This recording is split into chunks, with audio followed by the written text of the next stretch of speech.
some of my judges leave, but to see my right-hand man leave, someone knows me better than my wife, Maxwell, is going to affect me very much. I guess the bad news is Gary and I think alike, so the defense bar is probably glad half the team's leaving. But the good news is he's promised, hopefully, if Carol will allow him after he goes to Australia, he's not going to get out of the chief. Come back, work part-time, and help me win some cases. So we're honored everybody came to meet with Gary today. I don't really need to introduce Gary. Everybody's known him. He's been a hometown boy, grew up here, worked for me for 24 years, worked for Tom Sorrells before that. He and Mike Brown were a partnership. Gary was a good athlete, goes to high school.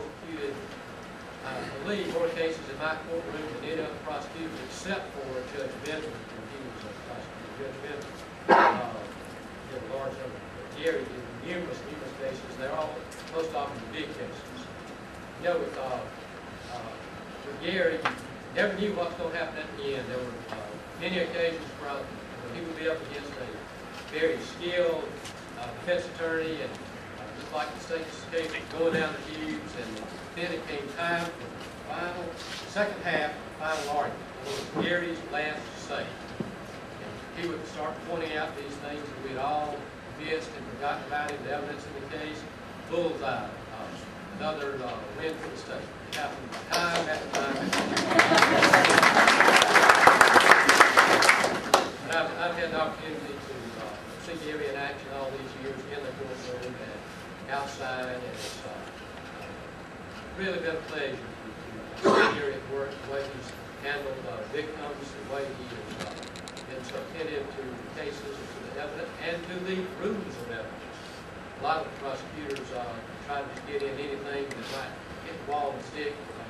Gary has always been very good at introducing evidence that would stand the test of appeal later, and that trial judge would really appreciate that. We don't like to get in verdict. Gary is the type of prosecutor who rarely reverse. In fact, I can remember about the only reversal of Gary's Snell case back in about '92, and Gary remembers it too. It changed the law of hearsay at that time after about 20 days. He's that good. It's only one case I can remember like that. Gary, we are going to miss you, and thank you for all of your service to this community and to this court system and to us judges that you have so ably prosecuted. Thank you. This is the one that Gary's the most afraid of. Stand up here and talk. I look around the room and I see a lot of, I hate to say old guys, but even you, Chief, you're an old guy. There's a lot of us in here that really grew up with Gary as a young prosecutor, and us as young investigators and police officers. And you know, it's kind of funny, over the years we always had a radio to talk on, and it had a number of channels. Some of those channels, those of you that were scanner bugs, you never heard a lot of the things we talked about. We'd get out and make cases, and there'd be these little private conversations on the radio about the quality of our case. And someone would speak up, usually Governor Jackson or Lieutenant Stan Devane. I saw him earlier. They'd say, call Maxwell House. That meant at 2 o'clock in the morning, we called Gary Maxwell. Forget Tom Sorrells or Doug Gillespie, you couldn't get them. So we'd call Maxwell House, get our case put together. But I won't ever forget one night, Sergeant Danny McGriff and I were out working, and we went to a house fire that was purposely set, nearly killed a woman and a child. And we knew who the violator was, and we knew where he was at. We wanted to go get him. And many of you in this room remember back in the old days, the search warrant expired at sunset. There was no such thing as a search warrant after dusk. So we called Maxwell House. We told him where the guy was at. We sure needed to get in there. He said, we use the Georgia search warrant. I said, what in the hell's that? So a few minutes later, McGriff went to the back door. I went to the front. I said, hey, Danny, can I come in? He said, sure, come on in. We made our case. Appreciate that, Gary. Oh, man, that's a true story. Gary,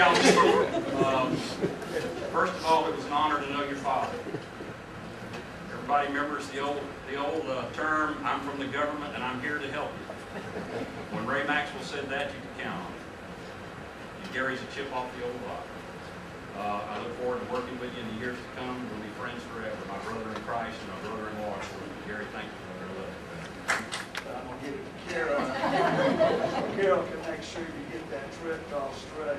Take this money and use it in Australia. And I wanted to bring the staff up. I'd like Gary and Carol to stand over here and unveil Gary's portrait hanging in the DA's office. I would just wish your parents were here to see it, but bring your family and go ahead and pull it off and get out of the way.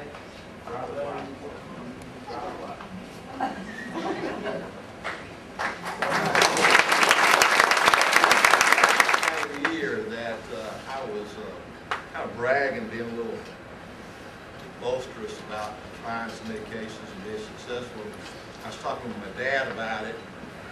He being a former investigator with the police department and then with the FBI, he said, you know, he says, any good investigator that can testify good and put it together a good case can make any prosecutor look good. that knocked my feet out from under me, you know, brought me back down to earth. But you know, that's really true. I have had the pleasure of working with tremendous police officers, sheriff's deputies over the years that just have, it's kind of like Doug saying, they make us look good because they do tremendous work. And you know, I just want to thank all of them. I want to thank the family. You know, we've been married 40 years. That's not too common these days. If Jim Parkman was here, I could assure you.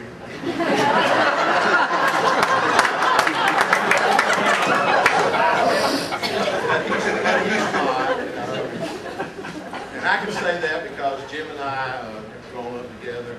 John and I were back door neighbors. We grew up together. And I just want to, William, he talked about being kind of like a father figure. Well, when William came to work in the DA's office, he came kind of like a second son. Very good. I just want to thank all of you. Thank you.